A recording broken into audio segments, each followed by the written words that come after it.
Okay, good morning everyone.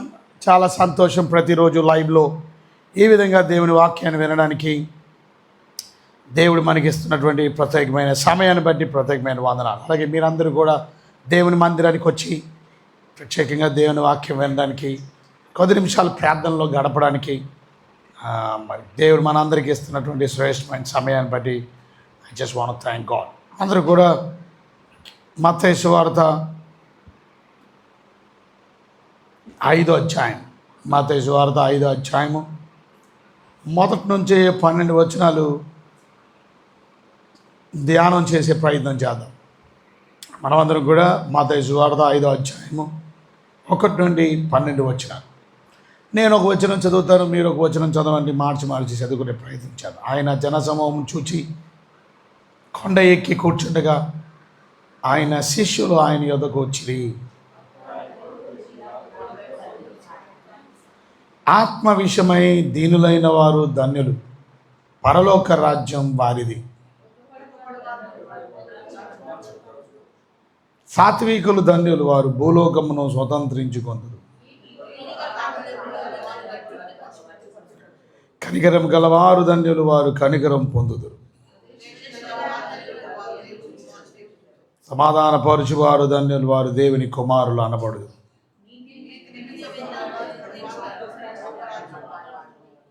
నా నిమిత్తం జనులు మిమ్మల్ని నిందించి హింసించి మీ మీద అబద్ధంగా చెడ్డ మాటలల్లా పలుకినప్పుడు మీరు ధన్యులు.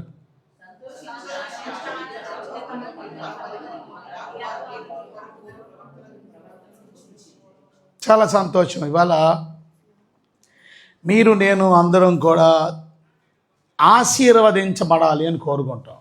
ధన్యత అంటే అర్థం బ్లెస్డ్. నిజంగా మనం అందరం ధన్యులు అవ్వాలని కోరుకుంటాం. కానీ ధన్యులు అవ్వాలంటే, మనం ధన్యులుగా బ్రతకాలంటే ధన్యులైనటువంటి వారు ఎవరు ధన్యులు? ఏ రకంగా జీవిస్తారు ధన్యులు? ఎప్పుడు మనకి ధన్యత కలుగుతుంది? కనుక యేసు ప్రభువారు కొండ మీద ప్రసంగం చేస్తూ జనసమూహాన్ని ఉద్దేశించి ఆయన ఇలా బోధించారు. మొదటిది, ఆత్మ విషయమై దీనులైన వారు ధన్యులు, పరలోక రాజ్యం వారిది. ఇవాళ ఎంతమంది దీనత్వం కలిగి జీవిస్తున్నారు? దీనత్వాన్ని ఇంగ్లీష్లో పూర్ అన్నారు, పూర్ ఇన్ ద స్పిరిట్.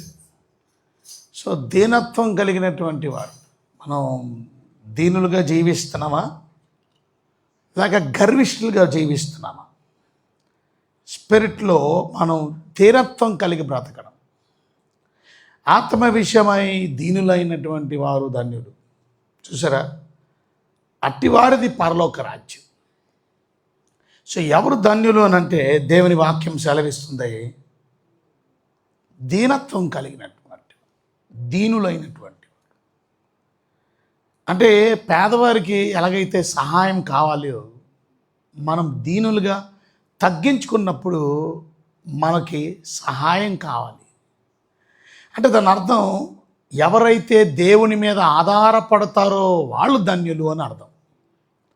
దీనత్వం అంటే అర్థం ఏంటంటే దోస్ డిపెండ్ ఆన్ గాడ్. గర్విష్ఠులు అంటే వాళ్ళు అర్థం ఏంటంటే, నాకు దేవుడు అక్కర్లా, మీరందరికీ దేవుడు కావాలి, అందుకే మీరు దేవుడి సహాయం కొరకు ఆయన సన్నిధికి వచ్చారు. కానీ కొంతమందికి డబ్బులు ఎక్కువైపోయినాయి, వాళ్ళకి ఆరోగ్యం ఎక్కువైపోయింది, అన్నీ వచ్చేసినాయి, ఇంకా లేకడానికి బద్ధకం, ప్రార్థన చేసుకోవడానికి బద్ధకం, దేవుడితో మాట్లాడడానికి బద్ధకం. They are not poor in the spirit. వాళ్ళు దీనత్వం కలిగి తగ్గించుకోలేదు. సో ఆత్మ విషయమై దీనులైనటువంటి వారు ధన్యులు అంటే అర్థం, మన స్పిరిట్లో అంతరంగంలో కూడా మనలో దీనత్వం కనబడాలి. కేవలం శారీరకంగా బయటికి మాత్రమే మనం దీనులుగా కనబడడం మాత్రమే కాదు, అంతరంగంలో చాలామంది గర్విష్ఠులుగా ఉంటారు.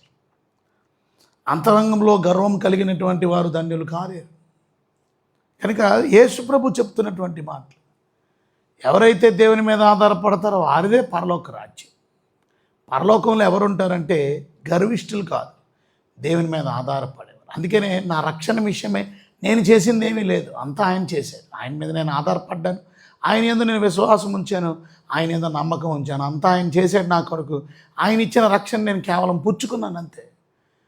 మొత్తం ఆయన మీద నేను ఆధారపడ్డాను. అది ప్రతి విషయంలో, మీ హెల్ప్ విషయంలో, anything poor in the spirit, blessed are those. అలాంటి వారిది పరలోక రాజ్యం.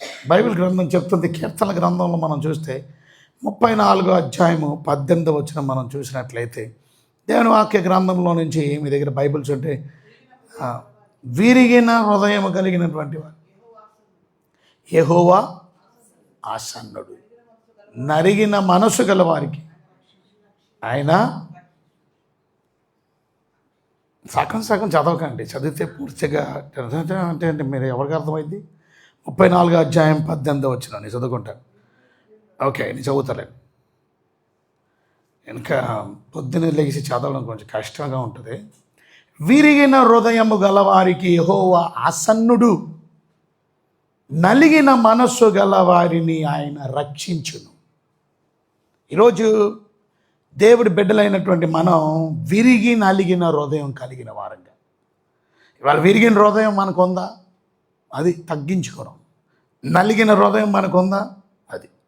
ఆ నలిగిన మనస్సు, మన మైండ్ కూడా. సో విరిగి నలిగినటువంటి హృదయం, అలాంటి వారికి దేవుడు ఆసన్నుడుగా ఉన్నాడు. అలాంటి వారిని ఆయన రక్షించడానికి, ఆయన కాపాడడానికి ఆయన సిద్ధంగా ఉన్నాడు. ఒక మాటలో చెప్పాలంటే దాన్ని హ్యూమిలిటీ అంటారు, తగ్గించుకోవడం. Those people are having humility. అలాంటి వారు ఆత్మ విషయమై దీనులైన వారు ధన్యులు. అలాంటి వారిది పరలోక రాజ్యం.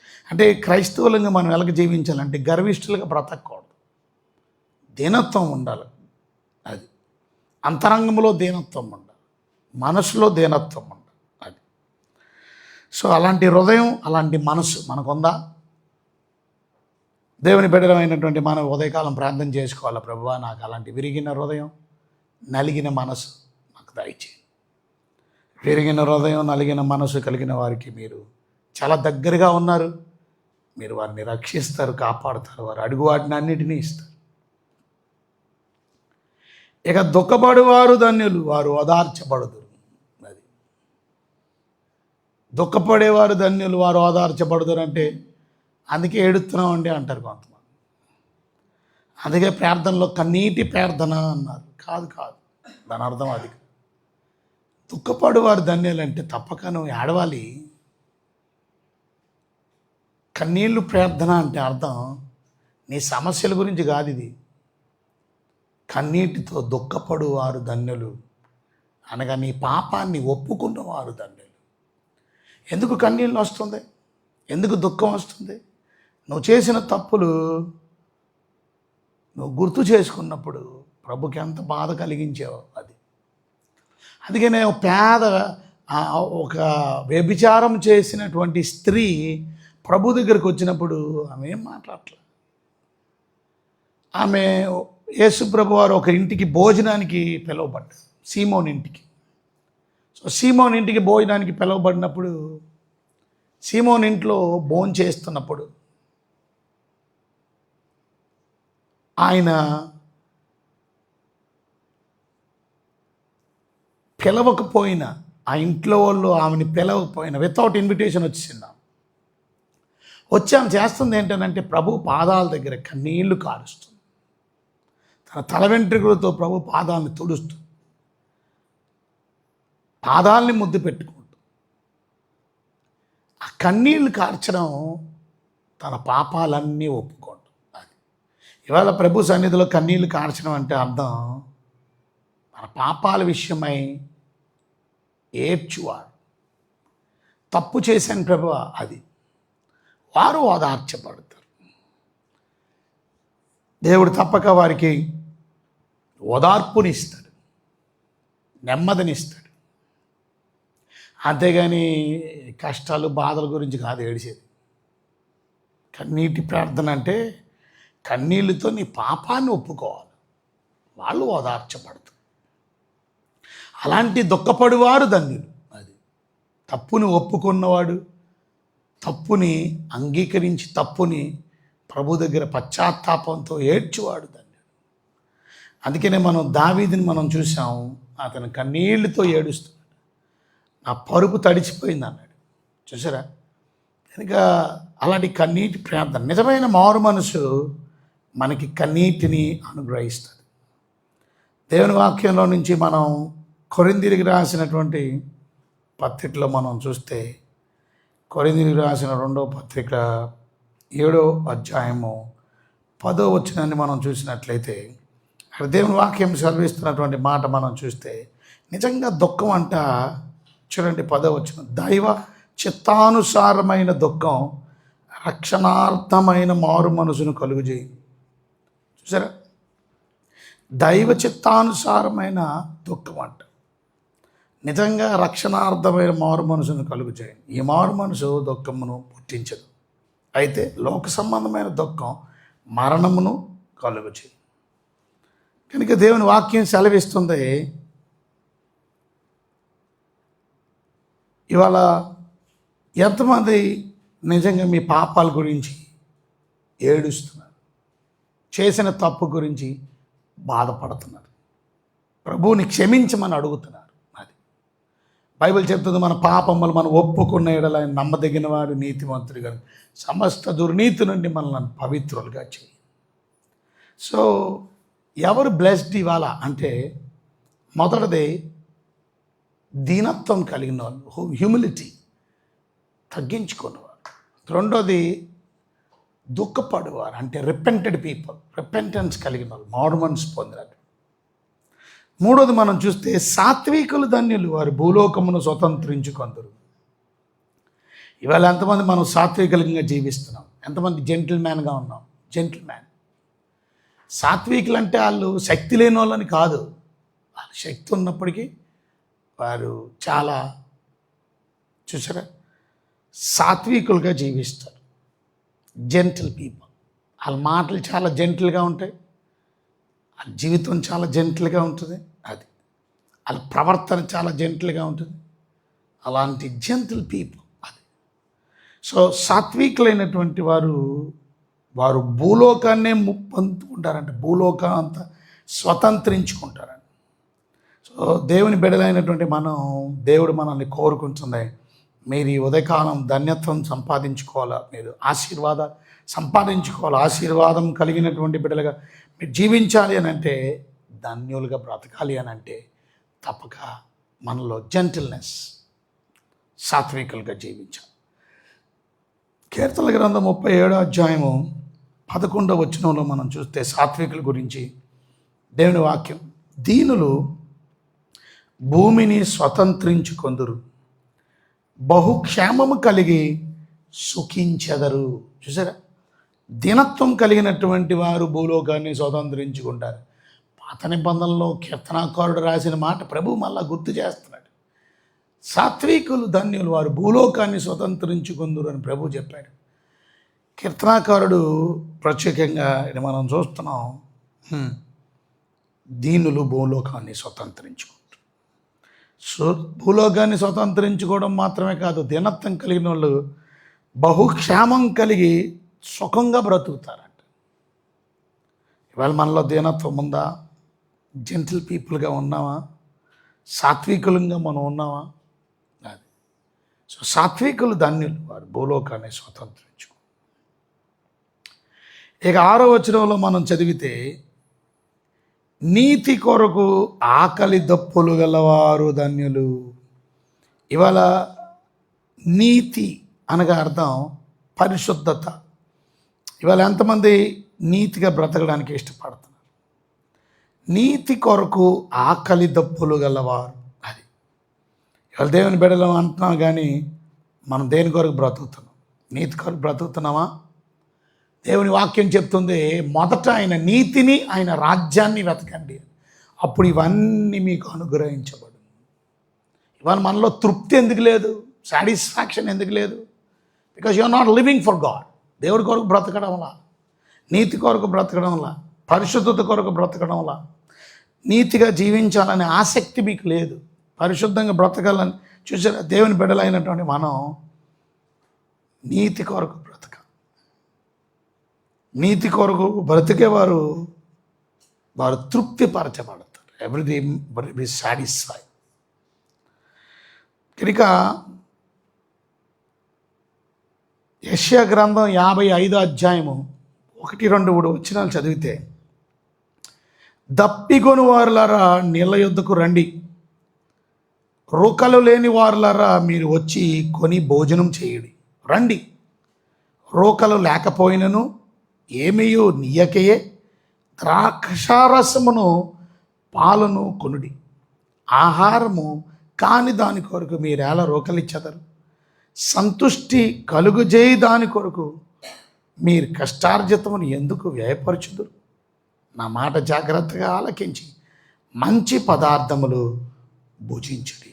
చూసారా, దేవుని వాక్యం సెలవిస్తుంది, మీ ప్రాణం అప్పుడు సారమైన దాని యందు సుఖింపనీయుడి. దేవుని మాటలు వింటున్నటువంటి మీరు ఎంతమంది నీతి కొరకు కష్టపడుతున్నారు? అది నీతి కొరకు ఆకలి దప్పులు గలవారు దాన్ని వారు తృప్తిపరచబడతారు. They will be satisfied. మొదట ఎతకవలసింది ఎతకండి. ప్రభువారు చెప్పినటువంటి ఈ మాటల్లో ధన్యతల గురించి 5వది మనం చూస్తే, కనికరము గలవారు ధన్యులు, వారు కనికరము పొందుతారు. ఎంతమందిలో కనికరం, ప్రేమ ఉందండి? ఇవాళ ప్రేమ, కనికరం మనలో ఉండాలి. దేవుని బిడ్డలైనటువంటి మనం చాలామందిలో కనికరానికి బదులు కఠినాత్ములుగా జీవిస్తున్నారు, క్రూరులుగా బ్రతుకుతున్నారు.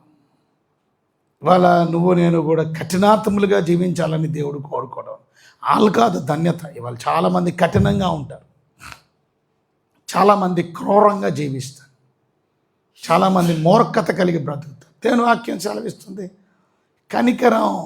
కనికరాన్ని ఇంగ్లీష్లో కంపాషన్ అన్నారు.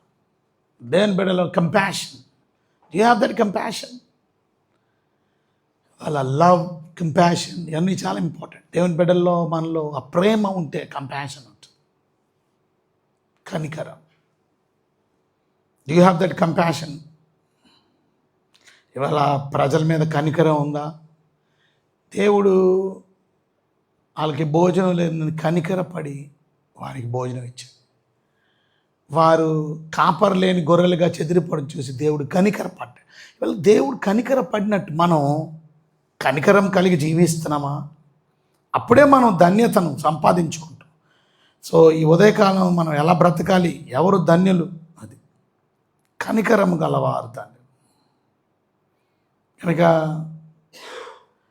యాకోబు పత్రిక 2వ అధ్యాయం 13వ వచనం మనం చదివితే, యాకోబు పత్రిక 2వ అధ్యాయము 13వ వచనం, కనికరము చూపని వాడు కనికరము లేని తీర్పు పొందును. కనికరము తీర్పును మించి అతిశయపడును. అది వాళ్ళ దేవుని బిడ్డలమైన మనం కనికరాన్ని చూపించాలి. అది ఎలాగ కనికరాన్ని చూపించాలా? ఎవరైనా పేదోడు వస్తే, ఇబ్బందిలో ఉన్నోడు వస్తే, ఒక అడుక్కుని తిన్నోడు వస్తే మనం కనికరం చూపిస్తున్నాం. బట్టలు లేనోడు వస్తే ఆయనకి మేము బట్టలు ఇస్తున్నారా? బోనం లేనోడు వస్తే ఆ బోనం పెడుతున్నారా? What kind of compassion are we showing? చూడండి, 14వ వచనం మనం చదివితే, నా సహోదరులారా, క్రియలు లేనప్పుడు ఎవడైనాను తనకు విశ్వాసం కలదని చెప్పిన ఎడల ఏమి ప్రయోజనం? అట్టి విశ్వాస్యత అతన్ని రక్షింపగలదా? కనుక సహోదరుడైనను సహోదరుడైనను దిగంబరులై ఆనాటికి భోజనం లేక ఉన్నప్పుడు మీలో ఎవడైనా శరీరం కావలసింది ఇయ్యక సమాధానంగా వెల్లుడి, చలి కాచుకునుడి, తృప్తి పొందుడి అని చెప్పినట్లు ఏమి ప్రయోజనం? చూసారా? అలాగే విశ్వాసం క్రియలు లేనిది అయితే అది ఒంటరిగా ఉంటుంది, మృతమైనదిగా ఉంది. కనుక దేవుని బిడ్డలమైనటువంటి మనం చూడండి, నెక్స్ట్ 18వ వచనం, అయితే ఒకడు నీ విశ్వాసం ఉంది, నీకు విశ్వాసం ఉంది, నాకు క్రియలు ఉన్నాయి, క్రియలు లేకుండా నీ విశ్వాసం నాకు కనుపరచు, నేను నా క్రియల చేత నా విశ్వాసం నీకు కనుపరుతునని చెప్పు. కనుక దేవుడు ఒక్కడే అని నీవు నమ్ముచును, అలాగే నమ్ముట మంచిది. సరే, ఇక్కడ మనం చూస్తున్నట్లయితే దేవుని బిడ్డలమైన మనం కనికరం కలిగినటువంటి వారు ఇతరులకి సహాయకులుగా ఉంటారు. That's call compassion. ఈ ఉదయకాలం మనం కంపాషన్గా ఉండడానికి ప్రయత్నం చేద్దాం, ప్రార్థన చేద్దాం. సో అప్పుడే 5 విషయాలు మనం విన్నాం. దీనులు, దుఃఖపడివారు, ఆకలిగా ఉన్నవారు, కనికరం గలవారు. చూసారా?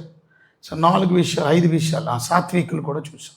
దీనులు, దుఃఖపడివారు, సాత్వికులు, ఆకలి దప్పులు గలవారు, నీతి, కనికరం గలవారు. సో దీనులైన వారికి పరలోక రాజ్యం, దుఃఖపడి వారికి ఓదార్పు, సాత్వికులకి భూలోకం స్వతంత్రించుకుంటారు, నీతి కొరకు ఆకలి దప్పులు గలవారు తృప్తిపరచబడతారు, కనికరం గలవారు కనికరం పొందుతారు. నువ్వు కనికరిస్తే దేవుడు నిన్ను కనికరిస్తాడు. నువ్వు కృప చూపిస్తే దేవుడు ఈ కృప చూపిస్తాడు. చూసారా? కనికరం గలవారు కనికరం పొందుతారు. ఇక 8వ వచనం,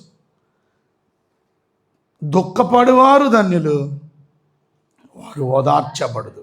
అది ఇవాళ ఎంతమంది దుఃఖపడుతున్నాం? క్షమించండి, ఏమంటారు? హృదయ శుద్ధి గలవారు ధన్యులు, వారు దేవుని చూచెదరు. అది హృదయ శుద్ధి గలవారు. ఇవాళ ఎంతమంది హృదయ శుద్ధి గలవారుగా బ్రతుకుతున్నారు? ఇంటిగ్రిటీ, హృదయం శుద్ధి. హృదయం అంతా కపటంతో నిండిపోయింది, హృదయం అంతా వేషధారంతో నిండిపోయింది. వాళ్ళ హృదయంలో ఉన్నదంతా చెడిగే. మనిషి హృదయంలో ఉన్నదంతా దురాలోచనలు, వేశ్యాంగములు. చూసారా ఎంత చెత్త చెదానం ఉందో మనిషిని హృదయంలో? మీరు చూస్తే మనిషిని హృదయంలో నుండి బయటకు వచ్చాయంట ఎంత భయంకరంగా ఉన్నాయనంటే, అవి మనుషుల్ని అపవిత్రపరుస్తాయంట. ఇవాళ మనుషుల హృదయంలో ఉన్నాయి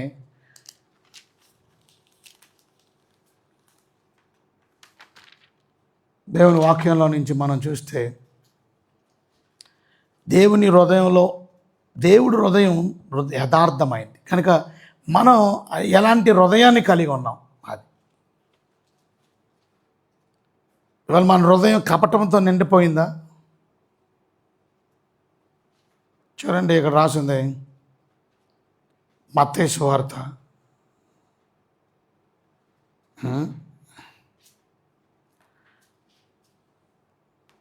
మత్తయి సువార్త 15వ అధ్యాయం 16వ వచనం.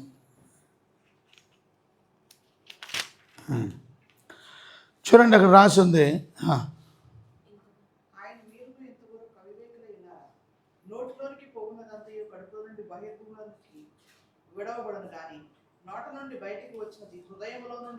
హృదయములో నుండి వచ్చిన 18వ వచనం.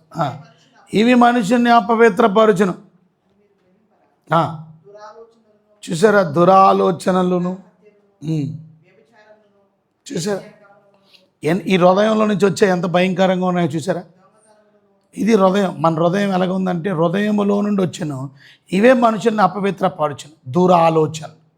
ఇవాళ ఎంతమందికి చెడ్డ ఆలోచనలు ఉన్నాయి? నరహత్య, వ్యభిచారములు, వేశ్యాంగములు, దొంగతనాలు, అబద్ధ సాక్ష్యాలు, దేవదోషణం హృదయములో నుండే వచ్చును. ఇవే మనిషిని అపవిత్రపరచును. కానీ చేతులు కడుగు కొనుక భోజనం చేయుట మనుషులను అపవిత్రపరచదు. అది చేతులు కడుక్కోవడం, కాళ్ళు కడుక్కోవడం కదా, స్నానం చేయడం, ఇవన్నీ బయట శుద్ధి మంచిదే. కానీ దీనివల్ల మనం పరిశుద్ధులు అవ్వం. తెల్లబట్టలు వేసుకోవడం ఇది కాదు. హృదయం శుద్ధి కావాలి. ఈ హృదయం శుద్ధి ఎలాగవుతుంది? అది మీలో దురాలోచనలు పోవాలి, చెడ్డ ఆలోచనలు, నరహత్యలు, వ్యభిచారములు, వేషాంగం, దొంగతనములు, అబద్ధ సాక్ష్యాలు, దేవదోషం హృదయంలో నుండే వచ్చినట్టు. ఇవి మనుషుల్ని అపవిత్రపరచను. కానీ చేతులు కడుక్కొని భోజనం మనుషుల్ని అపవిత్రపరచదు. సో హృదయ శుద్ధి గలవారు ధన్యులు, వారు దేవుణ్ణి చూస్తారు. వాళ్ళందరూ కాదు దేవుని చూసేది. వాళ్ళు దేవుని బిడ్డలని చెబుతున్నాం మనం. హృదయ శుద్ధి ఉందా? కీర్తన గ్రంథం 24వ అధ్యాయము 3-4 వచనాలు మనం చదివితే, కీర్తన గ్రంథం 24వ అధ్యాయం 3-4 వచనం. యెహోవా పర్వతమునకు ఎక్కదగిన వాడెవడు? ఆయన పరిశుద్ధ స్థలములో నిలవదగిన వాడెవడు? వ్యర్థమైన దాని అందు మనసు పెట్టకయు, కపటముగా ప్రమాణము చేయకయు, నిర్దోషమైన చేతులు, శుద్ధమైన హృదయము కలిగి ఉండువాడే కదా పరలోకానికి ఎవడు వెళ్తాడు? ప్రభువుని ఎవరు చూస్తారు? అది కనుక వ్యర్థమైన దాని మీద మనసు పెట్టుకునేవాడు కాదు. చెడ్డ మాటలు రబడు హృదయంలో ఒకటి కపటంగా ఉండేవాడు కాదు. చెత్త పాపపు చేతులు కలిగినవాడు కాదు. హృదయము ఎలాగ ఉండాలి? శుద్ధమైన హృదయం. శుద్ధ హృదయం అన్నాను. నాకు ఇవ్వరు. శుద్ధ హృదయం, క్లీన్ యువర్ హార్ట్. అందుకనే ప్రభు మన హృదయంలోకి వస్తే నా హృదయం వింతగా మారింది. హృదయంలో కపటం పెట్టుకోకూడదు. హృదయంలో చెత్త, దురాలోచనలు, చెడ్డ ఆలోచన, హృదయంలో వేశ్యాంగం, అందుకనే హృదయంలో చాలా చెత్త. హృదయాన్ని అందుకే ప్రభుకి ఇస్తే he will clean your heart. కనుక దేవుని బిడ్డలమైనటువంటి మన హృదయం ఎలాగుంది? దేవుని వాక్యం చెప్తుంది, హృదయ శుద్ధి గలవారు, లేక శుద్ధమైన హృదయము కలిగి ఉండవాడే యెహోవా పర్వతమును ఎక్కదగినవాడు. యెహోవా పర్వతం ఎక్కాలంటే మామూలు విషయం ఏంటి? కనుక 5వ వచనంలో వాడు యెహోవా వలన ఆశీర్వాదం నొందును. అది ఎవరు యెహోవా వలన ఆశీర్వాదం నొందును? శుద్ధ హృదయము కలిగి ఉండవాడే. కనుక అందరూ దేవుని చేత ఆశీర్వదించబడాలని కోరుకుండొచ్చు, కానీ శుద్ధ హృదయం కలిగిన వారు దేవుని చేత ఆశీర్వదించబడదు. కపటమైన హృదయం కలిగిన వారు కాదు, మోసకరమైన హృదయం కలిగినటువంటి వారు కాదు. దేవుని బిడ్డలమైన మనం ఎటువంటి హృదయం మనకి కలిగి ఉన్నాం, అది వెరీ వెరీ ఇంపార్టెంట్. ఇవాళ ఉదయకాలం మన ధ్యానంలో ఎటువంటి హృదయం మీకు ఉంది అనేది మిమ్మల్ని మీరు పరీక్ష చేసుకోవాలి, ప్రార్థన చేసుకోవాలి. ప్రభువా మాకు శుద్ధ హృదయం మాకు దయచేయి. మనం హెబ్రీలు రాసిన పత్రిక 12వ అధ్యాయంలో 14వ వచనం చూస్తే, హెబ్రీలు రాసిన పత్రిక 12వ అధ్యాయము 14వ వచనం మనం చూస్తే, అక్కడ అందరితో సమాధానమును పరిశుద్ధతయు కలిగి ఉండుటకు ప్రయత్నించుడి. పరిశుద్ధత లేకుండా ఎవడు ప్రభువుని చూడడు. అది అంటే రేపు పరిశుద్ధత లేకుండా రేపు ప్రభువుని ఎదుర్కోలేము కూడా. మనం ప్రభువుని రేపు చూడడానికి వెళ్ళాలిగా. రేపు త్వరగా వచ్చేస్తున్నాడు యేసు ప్రభు మధ్యాకాశానికి. రేపు మధ్యాకాశంలో ఆయన్ని మనం చూస్తాం. You got to see Jesus. ప్రభువుని చూడాలంటే పరిశుద్ధత లేకుండా ఎవరు చూడలేరు. అంటే అర్థం ఏంటి? పాపాన్ని విడిచిపెట్టి రక్షణ పొంది మన జీవితం పరిశుద్ధంగా బ్రతకాలి. అది మనం పరిశుద్ధంగా ఎలా బ్రతకగలం? పరిశుద్ధంగా మనం ఎలా జీవించగలం? దేవుడు మనకి ఇచ్చినటువంటి పరిశుద్ధ ఆత్మ ద్వారా పరిశుద్ధంగా బ్రతకగలం. పేతురు రాసిన మొదటి పత్రిక చూడండి. పేతురు రాసిన మొదటి పత్రిక 1వ అధ్యాయము 2వ వచనం. పేతురు రాసిన మొదటి పత్రిక 1వ అధ్యాయము 1వ వచనం నుంచి చదువు. యేసుక్రీస్తు అపోస్తలుడైన పేతురు తండ్రి అయిన దేవుని భవిష్యత్ జ్ఞానమును బట్టి ఆత్మ వలన పరిశుద్ధత పొందిన వారై. అది పరిశుద్ధాత్ముడు మీలో లేకుండా నువ్వు నేను పరిశుద్ధంగా బ్రతకడం impossible. Some people want to be holy, but they're not being holy. Why? Because there is no Holy Spirit. It's because of the Holy Spirit. ఒక రాంటెడ్ ప్రసంగం చేస్తూ పరిశుద్ధత లేకుండా, అంటే పరిశుద్ధాత్ముడు ఎవరిలో వస్తాడు? మీరు పరిశుద్ధంగా ఉంటే వస్తాడు కాదు. పరిశుద్ధం మనం ఉండలేము. ప్రభువుని హృదయంలోకి అంగీకరిస్తే చాలు, పాపాన్ని విడిచిపెడితే చాలు. ప్రభువుని హృదయంలోకి ఆహ్వానించిన రోజు ఆ పరిశుద్ధాత్మ మనలోకి వచ్చి నివసిస్తాడు with the help of the Holi Spirit. అందుకనే మనం చదివాం కదా, గలతీయులకు రాసిన పత్రిక 5వ అధ్యాయం 17వ వచనంలో 16వ వచనంలో ఆత్మానుసారంగా నడవండి, ఆవిడ మీరు శరీర క్రియలు చేయరు అన్నారు. అంటే తన అర్థం ఏంటి? మీరు హోలీగా బ్రతుకుతారు, పరిశుద్ధంగా బ్రతుకుతారు. శరీర క్రియలు చేస్తే పాపాత్మలు అయిపోతారు. శరీర క్రియలు చేస్తే మీరు దేవుని రాజ్యాన్ని స్వతంత్రించుకో. సో శరీర క్రియలు చేయడం వల్ల మనం అపవిత్రపరచబడతాం. మీరు శరీర క్రియలు చేయకుండా పరిశుద్ధంగా మీరు ఉండాలి అంటే మీరు పరిశుద్ధ ఆత్మని కలిగి ఉండాలి. ఇప్పుడు రండి మళ్ళా పేతురు రాసిన మొదటి పత్రిక 2వ వచనం. ఆత్మ వలన పరిశుద్ధత పొందిన వారై. చూసారా? విధేయులగుటకును యేసుక్రీస్తు రక్తం వలన ప్రోక్షించబడ్డకును ఏర్పరచబడిన వారికి. చూసారా? ఆత్మ వలన పరిశుద్ధత పొందినవారు. 2 దెసలోనికీయులు 2:3 కూడా మనం చదివితే, 2 దెసలోనికీయులు రాసిన పత్రిక 2వ అధ్యాయం 3వ వచనం. 2 దెసలోనికీయులు 2వ అధ్యాయం 3వ వచనంలో మనం చదివితే అక్కడ రాసిన మాట,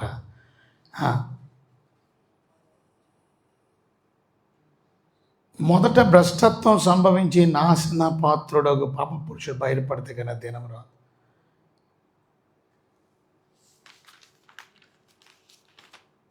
పరిశుద్ధత గురించి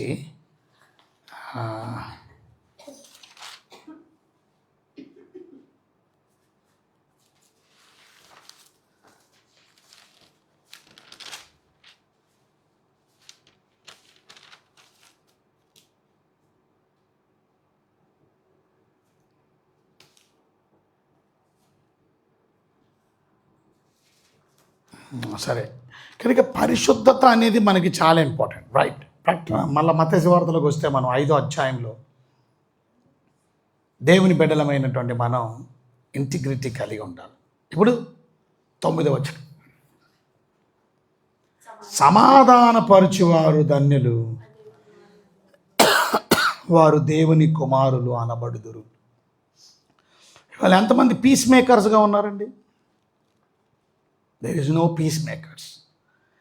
ఇవాళ ఒకరికొకరు సమాధానం కలిగి జీవిస్తే ఈ యుద్ధాలే ఉండవు. యుద్ధాలు ఎందుకు?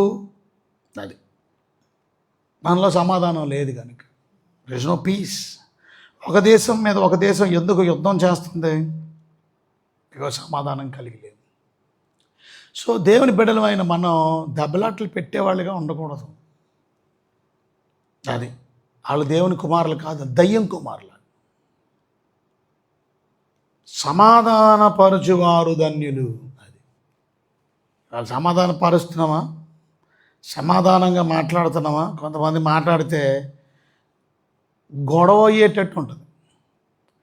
కొంతమంది సంభాషణ కూడా ఈవెన్ ఫోన్లో మాట్లాడినా వాళ్ళు దెబ్బలాట్టెట్టుకున్నట్టు మాట్లాడతారు. వాళ్ళు మాట్లాడితే చిరాకు వస్తుంది, ఫోన్ పెట్టేయాలనిపిస్తుంది. కొన్ని ఫోన్లు మధ్యలో పెట్టేస్తాం. ఎందుకు? అబ్బో ఇది conversation will be like you fight because you are not a peace maker. సమాధానపరిచేవారు ధన్యులు అంటే యూ విల్ ఆల్వేస్ ఫైట్. దేనికోసం? దెబ్బలాట అంటే యు ఆర్ సో అరగెంట్. అది. సో చాలామంది అరగెన్సీ వల్ల, గర్వం మత్తి నిండా ఉన్నప్పుడు, వాళ్ళకున్న డబ్బుని బట్టో, వాళ్ళకున్నటువంటి జ్ఞానాన్ని బట్టో, వాళ్ళకున్న పొజిషన్ బట్టో they are arrogant and they don't speak in peace. వాళ్ళు మాట్లాడేది పీస్గా మాట్లాడరు, వాళ్ళు సంభాషణ పీస్గా ఉండదు. So better you stop that conversation. ఎవడన్నా మీతో మాట్లాడుతున్నప్పుడు అది గొడవ కింద దారి తీస్తుందని అంటే better you get away from there. ఇప్పుడు మీరు వాక్యం చెబుతున్నారు, ఎవరికో సువార్త చెప్తున్నారు. సువార్త చెప్తుంటే అతని వ్యతిరేక భాషలో అతని మాట, అతని యొక్క సంభాషణ అది గొడవకు దారి తీసేదిగా ఉందంటే నువ్వు కూడా మాట్లాడి గొడవని పెంచేదానికన్నా better you get away from there. అని వెళ్ళిపోవడం బెటర్. ఫోన్లో కూడా ఎవడన్నా అలా మాట్లాడుతుంటే చిచ్చి ఎలాంటితో మాట్లాడడం వేస్ట్ అని పెట్టేయడం బెస్ట్. ఎందుకు అని అంటే బికాస్ మీ సమాధానం పోద్ది ముందు. ఎందుకనంటే సమాధానపరచువారు ధన్యులు, వారు దేవుని కుమారులు. ఆ జీవితంలో దేవుడి సమాధానం ఇచ్చాడు. ఎందుకంటే పీస్ అనేది ఇట్స్ గాడ్స్ పీస్, దేవుని సమాధానం.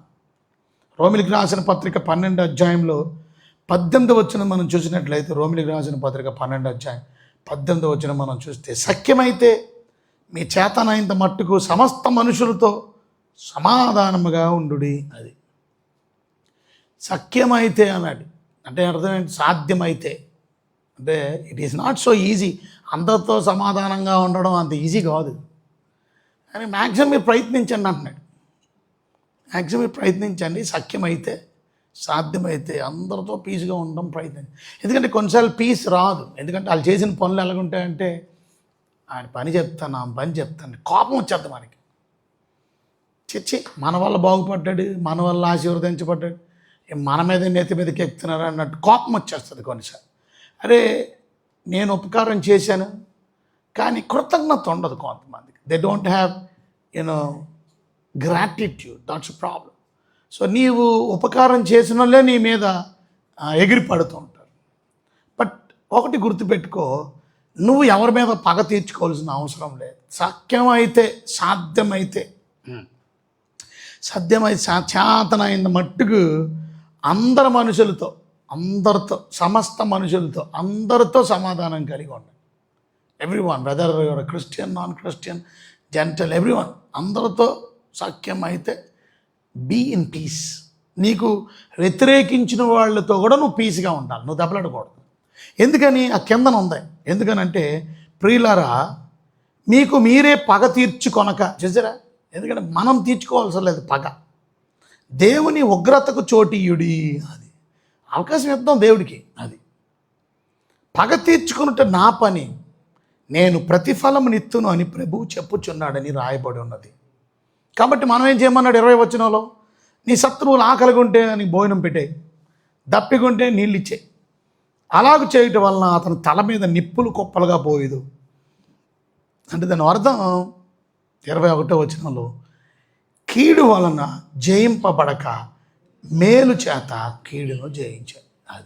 ఇది సమాధానపరచడం అంటే, ఇది పీస్ అంటే. మనం ఏంటి, పగ అంతా మనమే తీర్చేసుకుంటాం, కక్ష అంతా మనమే తీర్చేసుకుంటాం. మన పగ తీస్తే అప్పుడు మన కోపం చల్లారుతుంది, మన అహం చల్లారుతుంది. అది కానీ ప్రభు అన్నాడు, నాకు చోటి, నాకు అవకాశం ఇవ్వచ్చు కదా దేవుని ఉగ్రత వాని మీద చూపించడానికి. అది నీ మీద ఎవడైతే నిన్ను బాధ పెడుతున్నారో నేను చూసుకుంటాను. సో పగ తీర్చుకున్నట్టు నా పని. సో దేవుని వాక్యం చెప్తుంది, సమాధానపరచువారు ధన్యులు, వారు దేవుని కుమారులు అనబడుతారు. అది ఇంతకీ మీకు ఆ సమాధానం ఉందా? ఇంతకీ ఆ సమాధానం లేదా? అది సమాధానం కలిగి ఉండడం చాలా ఇంపార్టెంట్. సో దేవుని బిడ్డలైనటువంటి మనం ఇవాళ రోమిలికి రాసిన పత్రికలో 5వ అధ్యాయం 5వ వచనంలో ప్రేమ మనలో కుమ్మరించబడింది కదా. 5వ అధ్యాయం 5వ వచనం, ఎందుకని నిరీక్షణ మన సిగ్గుపరచదు, మనకు అనుగ్రహించబడిన పరిశుద్ధ ఆత్మ ద్వారా దేవుని ప్రేమ మన హృదయాల్లో ఏమైంది, కొమ్మరించబడింది. సో దేవుని ప్రేమ మనలో ఎలాగైతే కొమ్మరించబడిందో, చూడండి, దేవుని సమాధానం కూడా మనలో కొమ్మరించబడింది. అక్కడ 15వ అధ్యాయము రోమిలికి రాసిన పత్రిక 15వ అధ్యాయం చూడండి. రోమిలికి రాసిన పత్రిక 15వ అధ్యాయము 13వ వచనం, కాగా మీరు పరిశుద్ధాత్మ శక్తిని పొంది విస్తారముగా నిరీక్షణ గలవారగుటకు నిరీక్షణకర్తయకు దేవుడు విశ్వాసం ద్వారా సమస్త ఆనందముతో సమాధానముతో మిమ్మును నింపునుగాక. అది పరిశుద్ధాత్మ ద్వారానే దేవుని సమాధానం మనకు వస్తుంది. So it is the Holi spirit will brings you the peace. So ఇవాళ మీలో సమాధానం లేకుండా మీరు సమాధానాన్ని చూపించలేరు. సో మీలో ప్రేమ లేకుండా మీరు ప్రేమను చూపించలేరు. సో ప్రేమ మీలో నిలబడాలన్నా పరిశుద్ధాత్మ ద్వారానే ప్రేమ వస్తుంది. సమాధానం మీలో రావాలన్నా పరిశుద్ధాత్మ ద్వారానే సమాధానం వస్తుంది. సో దేవుని బిడ్డలైనటువంటి మనం ఆ సమాధానం కలిగిన వారుగా ఉండి ఇతరులని సమాధానపరం. మనలో సమాధానం లేకుండా ఇంకొకటి సమాధానం ఏమిస్తాం? మనలో ప్రేమ లేకుండా ఇంకొకటి ప్రేమను ఏమిస్తాం? అది ఇక చివరిదే, నీతి కొరకు హింసించబడిన వారు ధన్యులు. నీతి కొరకు హింసించబడుతున్నావా? అది దేవుని బిడ్డలమైన మనం 2 సార్లు కనపడుతుంది నీతి గురించి. ఒకటేమో 6వ వచనంలో నీతి కొరకు ఆకలి దప్పులు, ఒకటేమో 10వ వచనంలో నీతి కొరకు హింసపడడం. అంటే నీతి కొరకు ఆకలిగా ఉండడం, నీతి కొరకు. సో నీతిగా బ్రతకడం ఎంత ఇంపార్టెంటో మీరు అర్థం చేసుకో. దేవుని బిడ్డలమైన మనం ఈ లోకంలో బ్రతికేటప్పుడు మనం ప్రతిరోజు అలాంటి పరిశుద్ధతలో బ్రతకడానికి you are called to live a holy life.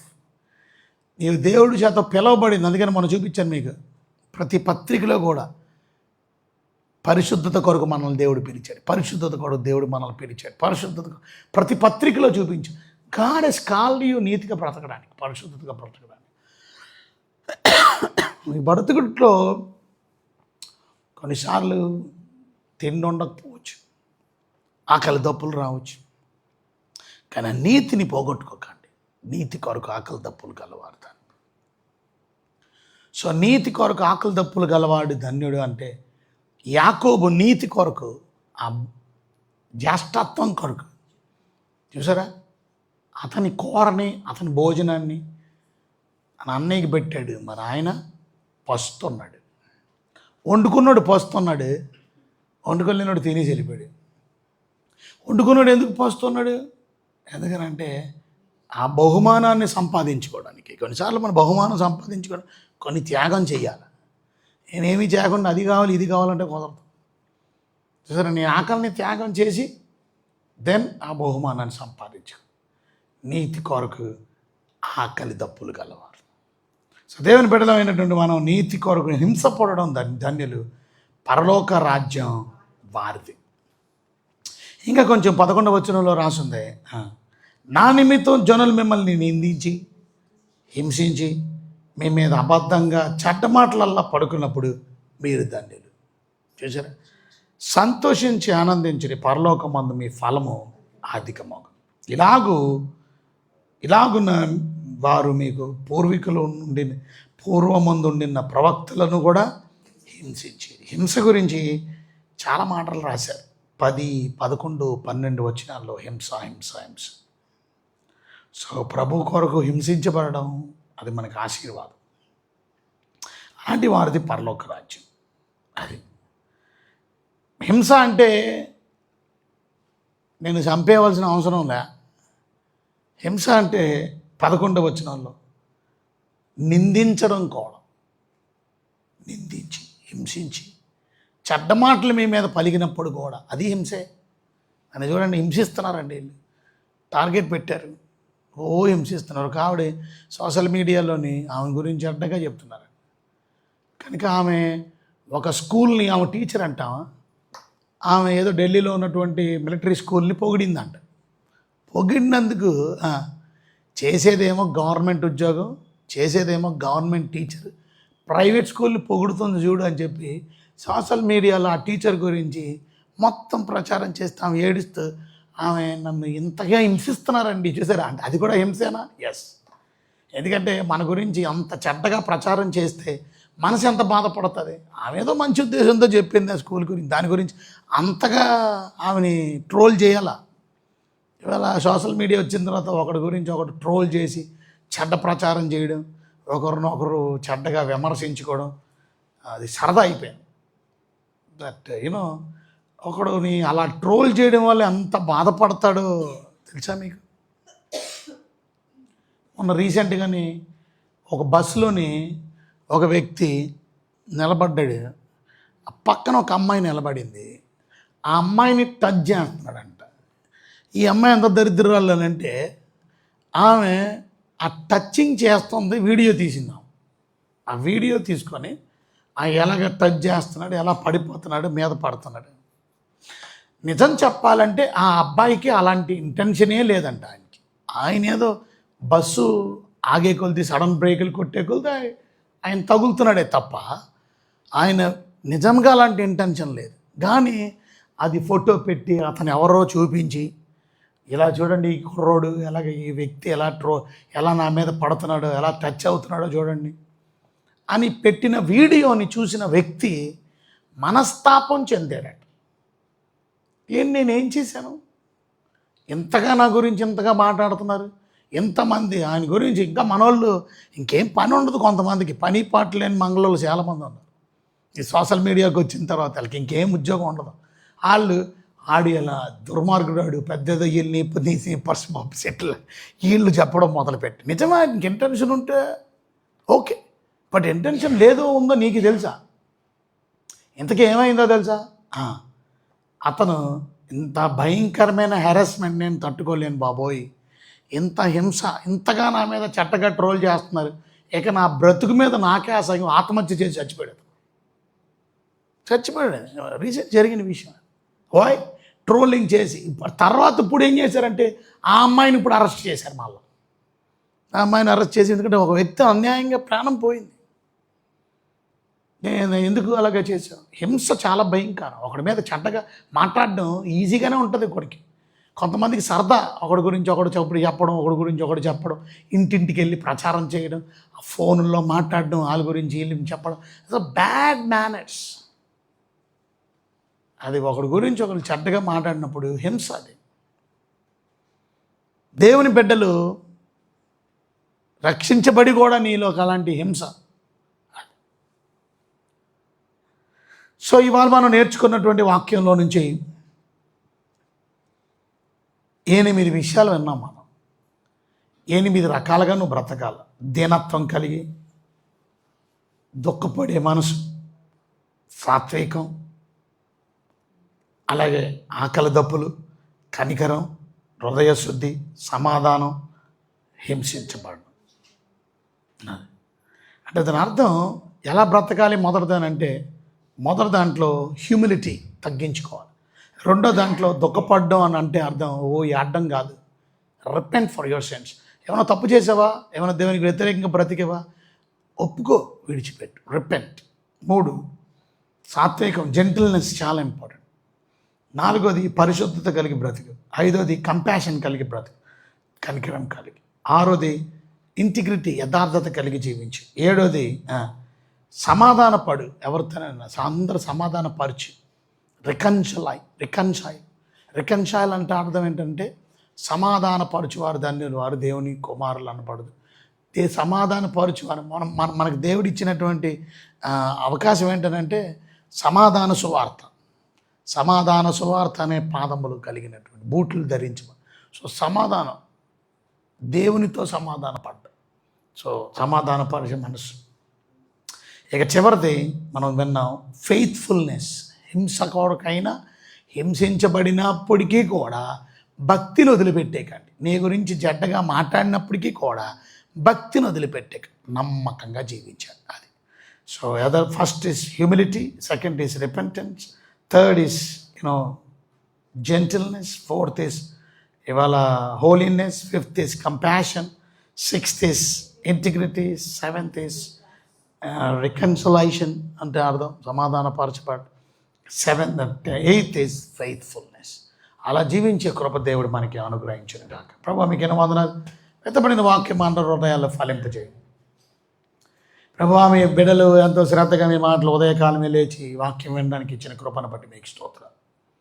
ఈ వాక్యం ద్వారా మనం బలపరచండి, మీ రాజ్యం ద్వారా కూడా సిద్ధపరచండి. మేము ఎలా బ్రతికితే మాకు దీవెనలు వస్తాయి, ఆశీర్వాదాలు వస్తాయి, ధన్యతను పొందుతాం, నాకు మీ వాక్యం ద్వారా ఉదయకాలం నేర్పించారు. అలా జీవించే కృప, అలా జీవించడానికి శక్తిని, సహాయాన్ని మాకు దయచేయమని యేసు నామములో వినయంతో వేడుకుంటున్నాం తండ్రి, ఆమేన్. ప్రభు అయిన యేసుక్రీస్తు కృప, తండ్రి అయిన దేవునికి ప్రేమ, పరిశుద్ధాత్మక అన్యోన్యమైన సహవాసం నిత్యం సదాకాలం సదా మనందరికీ తోడై కాపాడి దీవించి భద్రపరిచి సంరక్షించి ఆశీర్వదించునుగాక, ఆమేన్. కొంచెం ప్రార్థన చేసుకోండి మీరు కూడా, మేము కూడా కొంచెం ప్రార్థన చేసుకొని దాని తర్వాత మీరు సెలవు. మంచి వాక్యం విన్నాం కనుక విన్న వాక్యాన్ని మనసులో పెట్టుకొని ఏ రకంగా బ్రతికితే దేవుడు మనల్ని ఆశీర్వదిస్తాడు, ఆ విషయాల గురించి ప్రభు సన్నిధిలో మొరపెట్టి ప్రార్థన చేసి సెలవు తీసుకుని దేవుడు మిమ్మల్ని నిండుగా సమృద్ధిగా నిండారుగా దేవుడు దీవించి ఆశీర్వదించును కాక. God bless you all. Okay, ఇప్పుడు మనకి జకరియా చెప్తాడు 8